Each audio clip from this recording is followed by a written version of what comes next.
खास करके कांग्रेस के सदस्यों द्वारा जो व्यवहार आज सदन में हुआ है, वो अपने आप में मुझे लगता है भारत के सदन के इतिहास में पहले कभी नहीं हुआ होगा। जब माननीय गृह मंत्री जी संविधान 130वां संशोधन विधेयक 2025 उसे पटल पर रख रहे थे, उस समय जिस प्रकार का व्यवहार किया गया, जिस प्रकार से बिल की प्रतियों को फाड़ करके विपक्ष ने फेंका, जिस प्रकार से पीठासीन हमारे स्पीकर के तरफ सदस्य ऑपोजिशन के बढ़े, उन्हें इंटिमिडेट, उनकी तरफ लपकने की कोशिश की गई और माननीय गृह मंत्री जी के चेयर की तरफ लपकने की कोशिश की गई, उनके ऊपर कागज, ये बिल के प्रति को फाड़ के फेंका गया, वो आज हम सबने देखा है। ये आज एक काला अध्याय है जिसको कि ऑपोजिशन ने लिखा है। और किस लिए किया है ये परिश्रम जो ऑपोजिशन ने किया है काला अध्याय लिखने के लिए, किस लिए किया है? करप्शन को और भ्रष्टाचार को बचाने के लिए किया है। आप बताइए, ये जो संविधान संशोधन है जिसको आज माननीय गृह मंत्री पटल पर रख रहे थे, इसका ध्येय क्या है?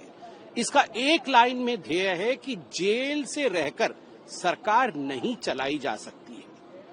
जो भी व्यक्ति, चाहे वो प्रधानमंत्री हो, चाहे वो यूनियन मिनिस्टर्स हो, चाहे वो स्टेट के मुख्यमंत्री हो, चाहे वो स्टेट के मिनिस्टर्स हो, यदि वो जेल में बंद हैं, 30 दिन तक जेल से वो सरकार नहीं चला सकते हैं, 30 दिन के अंदर उन्हें कोई रिलीफ नहीं मिलता है तो वो सरकार नहीं चला सकते जेल से। देखिए, इसमें सबसे बड़ी बात है, माननीय प्रधानमंत्री जी ने अपने ऑफिस को भी नहीं बचाया है। इसमें प्रधानमंत्री खुद इंक्लूडेड है। माननीय प्रधानमंत्री जी ने अपने यूनियन मिनिस्टर्स को, कैबिनेट को भी नहीं बचाया है।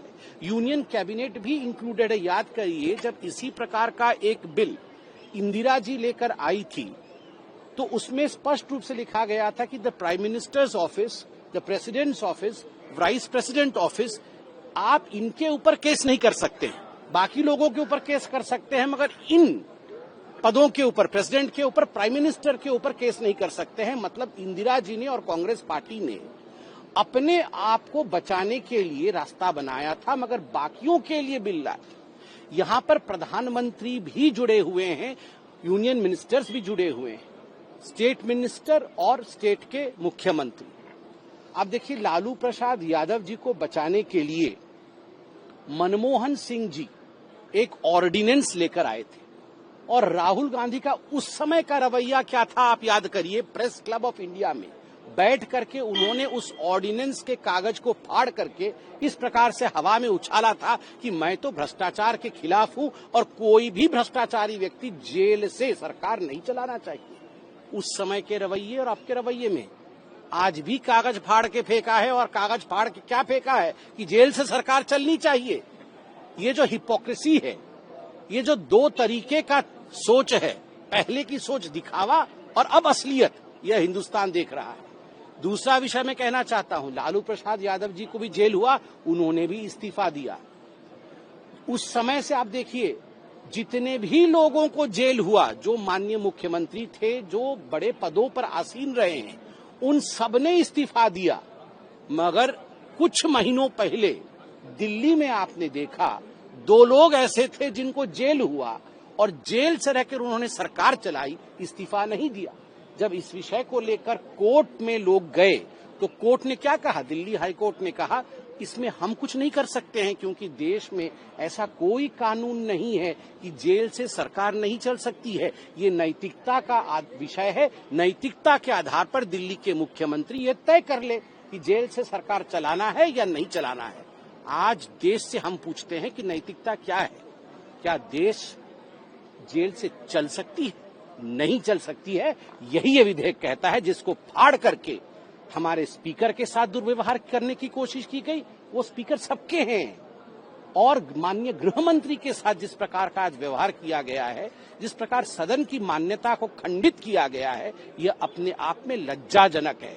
और मुझे लगता है ऑपोजिशन और खास करके राहुल गांधी का जो दोहरा चरित्र है, उस समय ऑर्डिनेंस फाड़ रहे थे और आज जब उसी लाइन पे कानून बना है, आज इसे फाड़ रहे हैं। तो आज राहुल गांधी और ऑपोजिशन को जवाब देना चाहिए कि आखिरकार वो भ्रष्टाचार के साथ क्यों खड़े हैं। इसमें आपको मैं बता दूं कि बहुत स्पष्टतः ये कानून कहता है कि अगर 30 दिन के अंदर आपको रिलीफ मिल जाता है तो आप 31वें दिन आप आके फिर से अपने पीठ पर बैठ सकते हैं, आप फिर से मुख्यमंत्री, प्रधानमंत्री, मंत्री बन सकते हैं रिलीफ मिलने पर। क्या आपको देश के कोर्ट्स पे भरोसा नहीं है? क्या आपको सेशन कोर्ट पे भरोसा नहीं है? क्या आपको भरोसा नहीं है हाई कोर्ट पे? क्या आपको भरोसा नहीं है सुप्रीम कोर्ट पे? क्या आपको लगता है कि सुप्रीम कोर्ट अगर आपको लगता है कि आपका अरेस्ट गलत तरीके से हुआ है तो क्या उस पर स्टे नहीं लिया जा सकता? क्या आपको बेल नहीं मिल सकती है? क्या हाईकोर्ट आपको स्टे नहीं दे सकती है? क्या एफआईआर स्क्वैश नहीं हो सकता है अगर आपको लगता है आपके साथ पक्षपात हुआ है?